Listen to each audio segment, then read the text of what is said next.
bom dia, cachorro.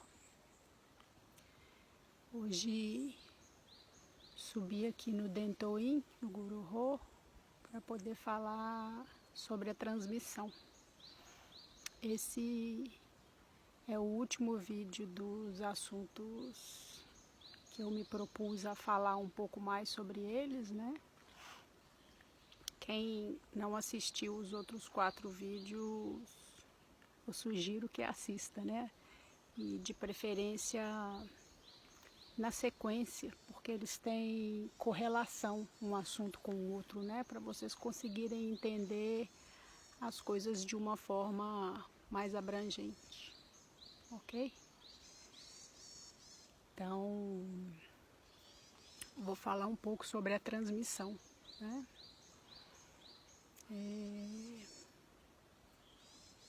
No Zen, a gente tem o que nós chamamos de Ishin Denshin. Ishin Denshin é um entendimento entre mestre e aluno que não tem fala. Então ele é entre mente e mente e coração a coração. No Zen Budismo, nós todos somos herdeiros de 2 movimentos em especial. O primeiro deles, do silêncio de Bodhidharma, de frente para a parede, durante 9 anos. E, mais anteriormente ainda, do levantar da flor de Buda na Assembleia de Monges, e que Mahakasyapa entendeu o movimento, né? Aquela ação de Buda, só Mahakasyapa teria compreendido, né? Naquele momento, o Dharma foi transmitido para Mahakasyapa. Isso é repentino, súbito, assim? A gente tem muitos relatos, né, na história de monges e pessoas que se iluminaram repentinamente, mas isso vem de um acúmulo anterior, né, gente? Ninguém desperta de uma vez assim. Tem um monge, né, que eu brinco muito aqui porque fico muito com a vassoura, a Preciosa, minha amiga. E tem uma história de um monge, né, que varria. Um dia uma pedrinha voou, bateu na cabeça dele e ele compreendeu tudo, né, toda essa sabedoria naquele momento. Mas isso tudo, na verdade, é o resultado de causas e consequências anteriores que chegam num determinado momento e você tem essa compreensão completa. A transmissão é o reconhecimento do mestre de que aquele aluno compreendeu o seu Dharma, né? Este aluno tem a minha mente e o meu coração. Ele é meu espelho, ele está apto para prosseguir com a lâmpada, né? A gente fala que é essa luz que vai passando de geração em geração, de aluno para aluno. Desde a época de Mahakasyapa, né, essa transmissão tem sido feita assim, e de Huineng, na verdade, para frente, ela começou a ser passado o manto, né? Huineng foi o primeiro que entregou o manto para o seu aluno e veio uma tradição de entrega de mantos desde então. Esse reconhecimento, você se vestiu de mim, né? A metáfora seria mais ou menos isso. Você se vestiu por completo do Dharma, você despertou, né? E por uma série de motivos subsequentes, né? Dentre eles vem essa questão que é sempre enfatizada da degeneração do Dharma. Em algum momento, isso foi quando Dogen voltou da China, na verdade, começaram a aparecer os títulos, né? As titulações. Então, hoje a gente tem 3 documentos quando a pessoa recebe a transmissão dentro da nossa ordem, né? O Queiximiaco, o Dempo e o Tan-e. O que aconteceu? Na época de Dogen, ele tinha uma rivalidade com uma escola que tem referência anterior em Bodhidharma, que chamava Daruma Shu.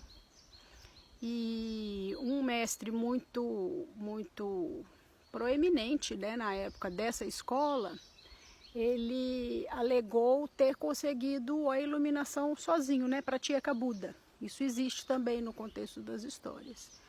E Dogen, na época, ficou muito bravo, porque acreditava nessa transmissão que ele recebeu, né, de Tendo Nyojo, da compreensão completa através desse movimento mente-mente, coração-coração, e começou meio que uma rixa. Existia uma rixa entre a escola que Dogen estava começando a fundar e a Daruma Shu.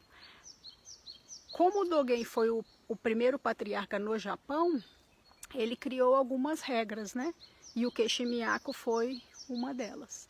Então, para que o que é o documento, né? O que o documento enfatiza? Esta pessoa tem uma legitimidade de transmissão dentro da ordem do Zen. É isso, é um documento que ele avaliou os alunos dele, os alunos dele avaliaram os alunos para frente, e assim sucessivamente ele acreditou que um documento validaria a história daí para frente, né? O que acontece na realidade não é isso mais. Infelizmente, tanto aqui no Japão quanto no Brasil, a gente vê transmissões técnicas. E dentro desses registros que eu tô lendo aqui em Yokoji, já existiam transmissões por motivos estratégicos, né? Desde a época de Keizan, quiçá de Dogen, né? Como eu estou lendo os registros de Tokoku, são os registros de Keizan, e que foi a partir de Keizan que a coisa da institucionalidade ficou mais proeminente. Então, a história do Zen, né? Eu não posso falar por outras escolas porque eu desconheço, né? Eu só conheço a fundo o Zen. É uma história que não, desde sempre, não foge à realidade do que a gente vê hoje, né? O que acontece é que antigamente os mestres eram mais rigorosos na questão da transmissão, pelo que eu estou vendo, né, e entendendo, e dentro dessas leituras que eu estou vendo, que eu estou lendo, e dentro da minha caminhada, pelo que eu percebo de movimentos nas sangas, aqui, né, em todos os lugares por onde eu passo, é isso também, é a mesma coisa. Existem mestres absurdamente retidos ao que foi a transmissão genuína desses 5 que estão aqui atrás de mim, né? E existem mestres que tão, digamos assim, para a gente não pegar pesado, dando uma maleabilidade na coisa, né? Para a gente não pegar muito pesado. Então, aqui no Japão, principalmente, por causa da questão das sucessões dos templos, isso ficou muito evidenciado. Então, as transmissões genuínas, né, aqui, hoje, na realidade do Japão, são muito raras. Muito raras, muito raras.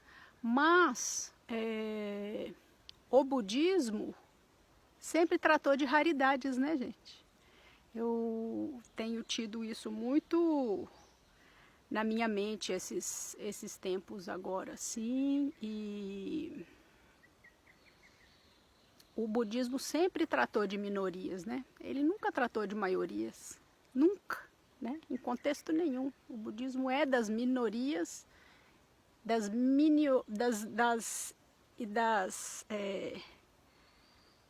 é das minorias mesmo, né? De tudo, num contexto amplo. Aqui no Japão, o que acontece é, os monges vão para um treinamento, passam determinado tempo dentro dos mosteiros, a gente já falou isso naquele outro vídeo que explica como é que são os treinamentos aqui, e o caminho natural é que a transmissão ocorra de pai para filho ou de mestre para aluno, geralmente os filhos são alunos dos pais, né, para herdarem o templo. Então é isso, assim, é bem técnico, né? Existem exceções? Existem, né? Existem sim, existem pessoas com realização. Assim como existem mestres que não entregam a transmissão se eles não entenderem que o Dharma foi realmente transmitido. E a Shikiroshi é um. Ele não entrega a transmissão, né? Ele entregou a transmissão para um aluno e ele me disse uma vez, se fulano não tivesse aparecido aqui, né, porque ele bateu aqui na porta de Yokoji, foi treinado por ele, uma história longa, ele não teria entregado a transmissão. Isso é honestidade espiritual, né? Isso é honestidade espiritual. Porque ele não está preocupado se a linhagem dele vai morrer, o legado dele vai morrer, né? Não, que morra, né? Tudo morre mesmo. Então é indiferente. Que legado? Né? Que linhagem? Se nada tem início e nada tem fim. Então, para quem é realizado, esse questionamento nem existe, né?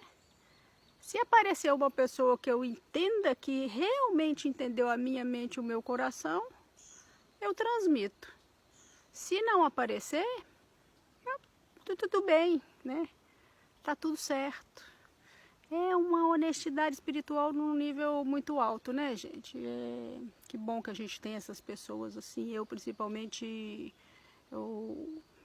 muito abençoada, assim, de ter tanta gente lúcida no meu caminho para me ajudar a ter um pouco mais de claridade também dentro de toda a minha ignorância.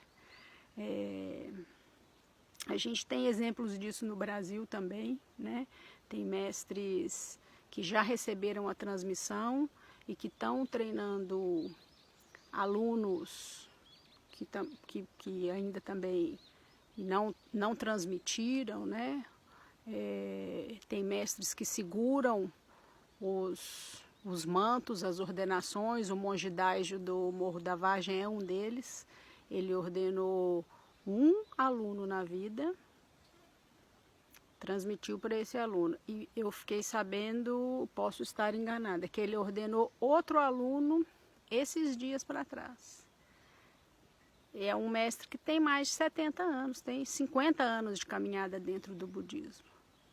Então, assim, é gente que está preocupado realmente com uma transmissão genuína. Mestre Tokuda, sempre vou falar do mestre Tokuda, viu, gente? Por sair do sol. O nome é dermatologista, Mônica, me xinga, muito branca para ficar no sol. Mestre Tokuda,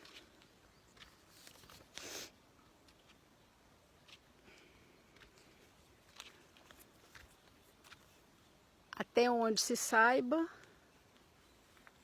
né, ao que todo mundo saiba, transmitiu para um aluno, deu a transmissão para um aluno. Esse aluno foi meu professor, foi o meu primeiro professor no Zen, extremamente rigoroso, já contei isso, né? E tudo o que eu consegui enxergar dentro do Zen de pureza, de proteção, principalmente dentro dessa questão da transmissão e de ensinamentos, eu aprendi com o radicalismo dele, né? Então eu vou ser eternamente grata a esse meu primeiro mestre, que hoje não está mais na sanga do mestre Tokuda, ficou muito doente e não está lá mais. Mas toda essa racionalidade e posicionamentos firmes na defesa da não perda da tradição, né, como ela no meu posicionamento eu devo a esse mestre, que foi radicalíssimo nesse sentido, com problemas que existiram lá atrás, no Zen no Brasil, e que eu particularmente entendo que ele estava coberto de razão. E tem coisas que eu só consigo enxergar quase 10 anos depois que ele me ensinou, quase que sem palavras também, né? Os ensinamentos que ele me passou são muito, muito profundos. Eu não tinha maturidade na época para entender praticamente nada. E hoje eu me lembro de muita coisa que ele me falou, orientações, e até em momentos de fúria mesmo, por causa de algumas questões institucionais, que hoje fazem um sentido absurdo, assim, né? É gente realmente atida, né? E não é prisão, não é apego, não é nada disso, né? É gente que não quer se corromper, né? É gente incorruptível. Existem pessoas, a gente escuta esse movimento, né? Estamos na época da degeneração do Dharma. A gente escuta muito isso. O Dharma está degenerado desde que ele existe, gente, porque o Sansara existe desde sempre, né? Na época de Buda, tem um monte de relato de degeneração. Na época de Keizan e Dogen, um monte de relato de degeneração. Keizan fez fogueira de queixo-miaco aqui, ó. Aqui.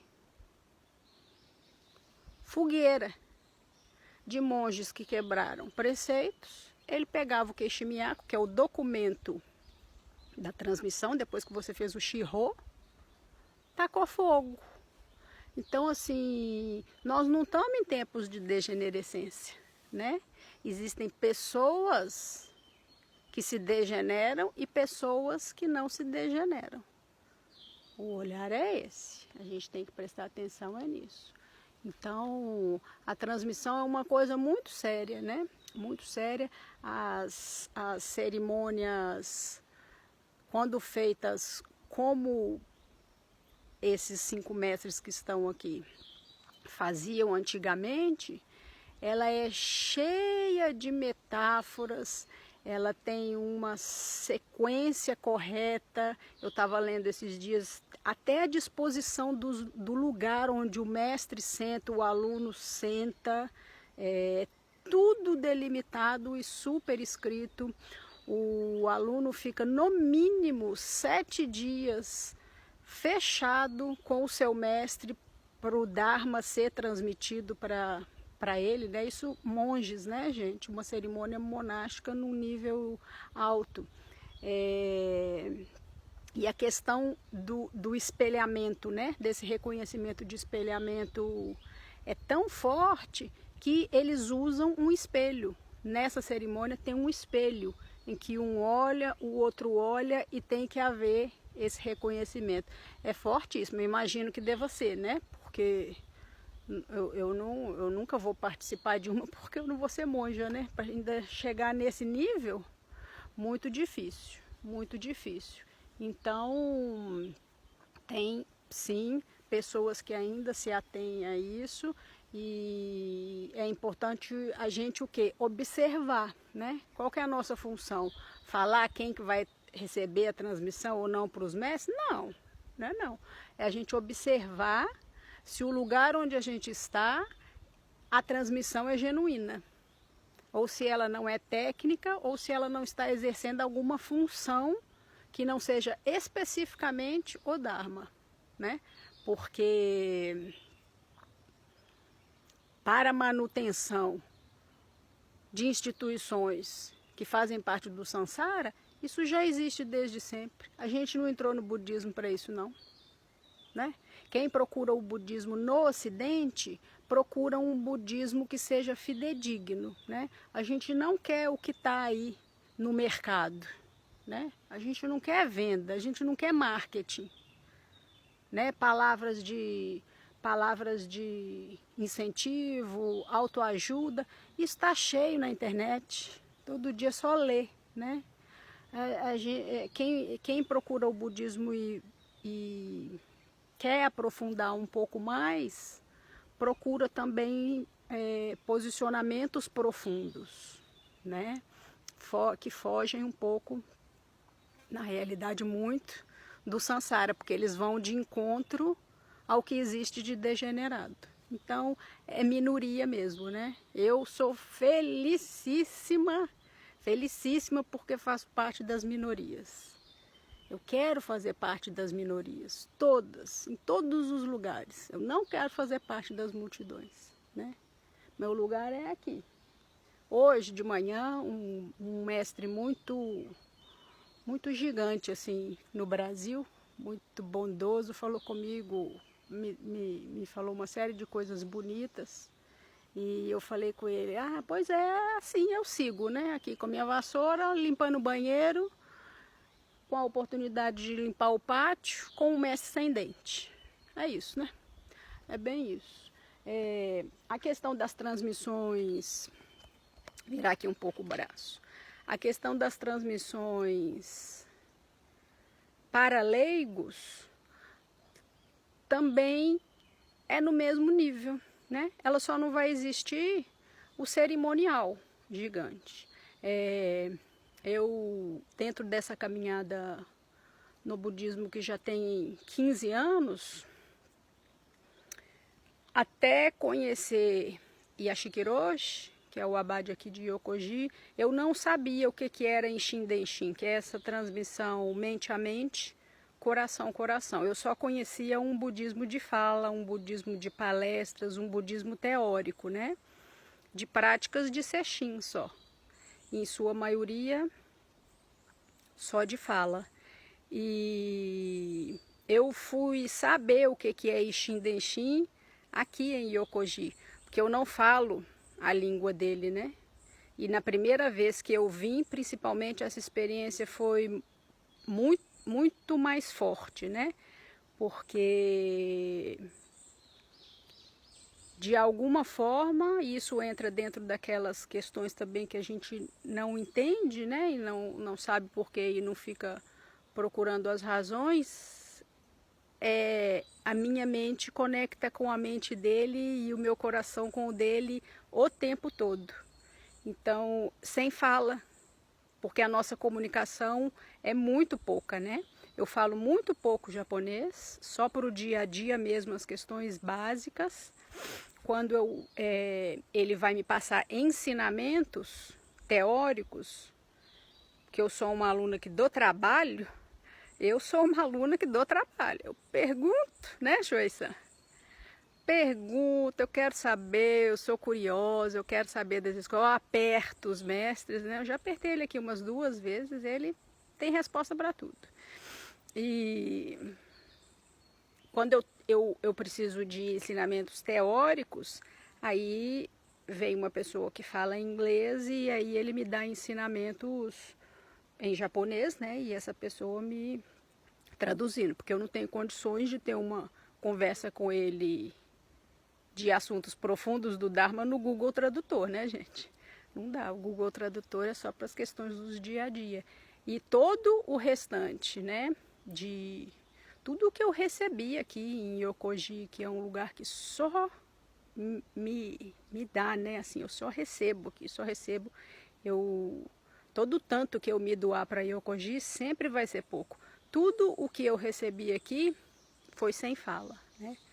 Foi de observação e de uma mente que se conecta num outro nível, né?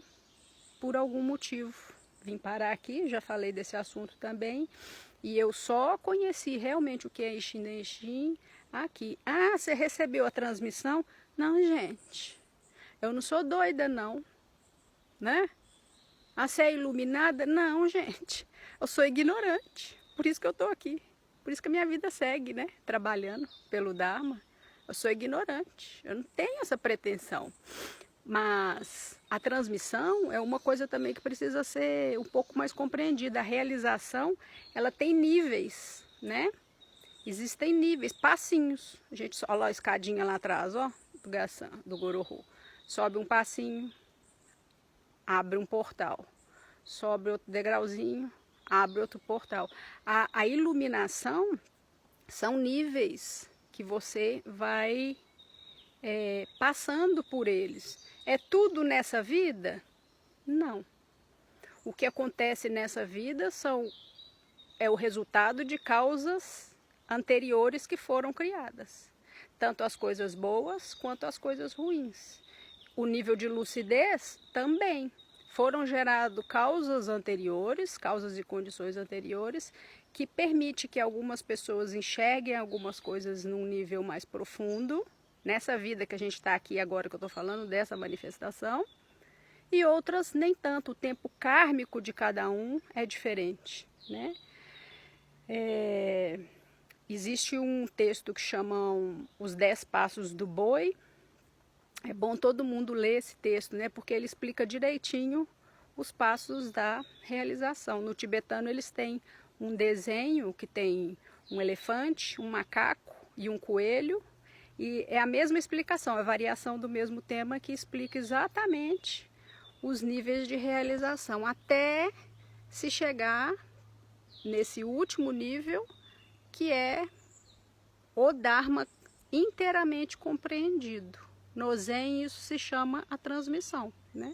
Um dia que o aluno chega nesse nível, o mestre reconhece, né? Porque o mestre dele anterior reconheceu, porque o outro reconheceu, e assim vai a luz que nunca se apaga.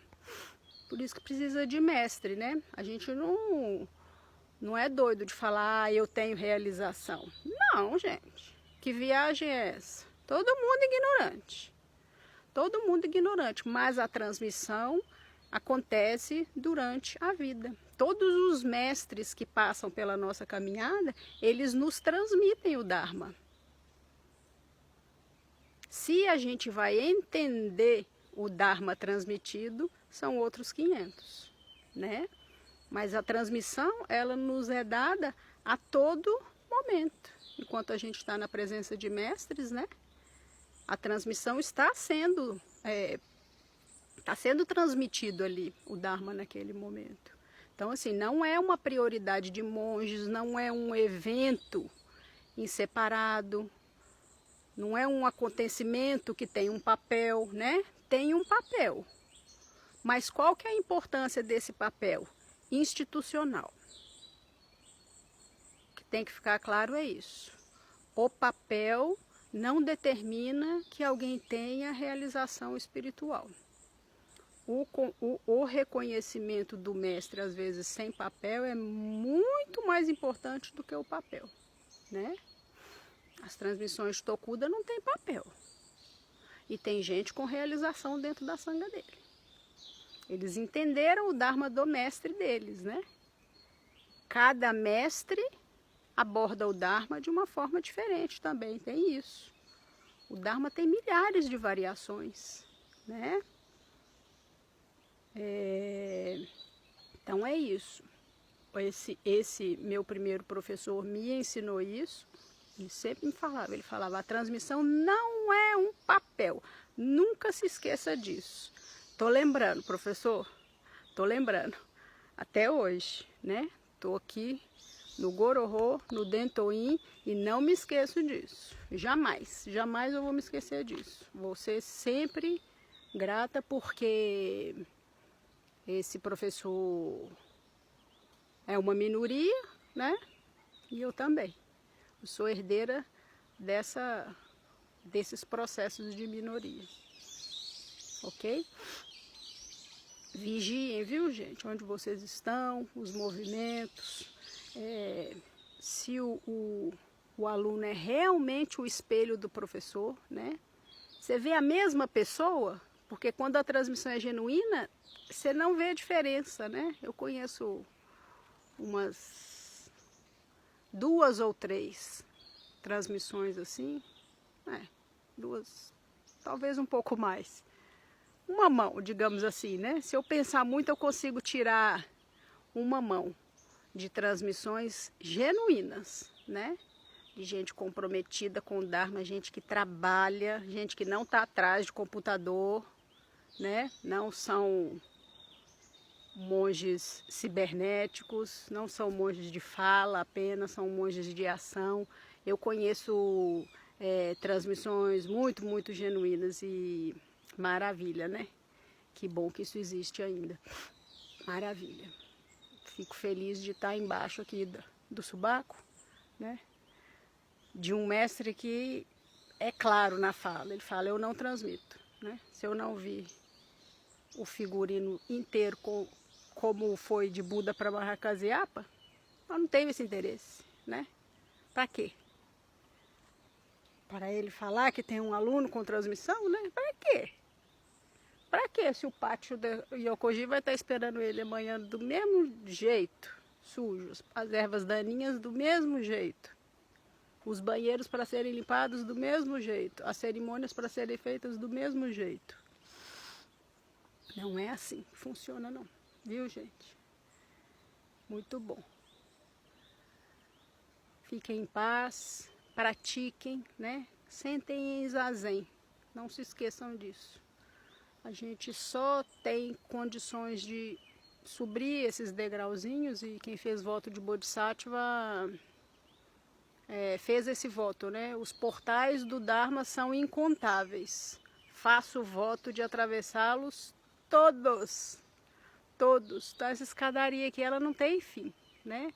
A gente vai degrauzinho a degrauzinho, né? E os mestres vão nos transmitindo degrauzinho a degrauzinho. Não pira na batatinha, não. Que vai ter iluminação nessa vida, que está iluminado, ou qualquer coisa que o valha, né? Não pira não, gente. Só anda, né? Caminha, ajuda as pessoas, age, né? Faça ações, haja corretamente, né? Tenha uma vida válida no mundo.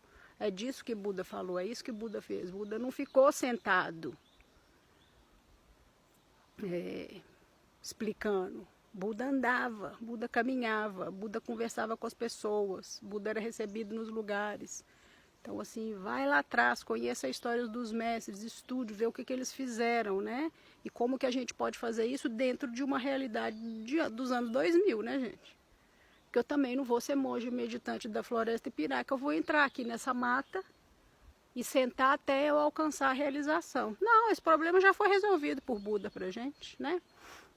O problema das vidas a gente já entende esse contexto, então assim, não pira na batatinha não, viu?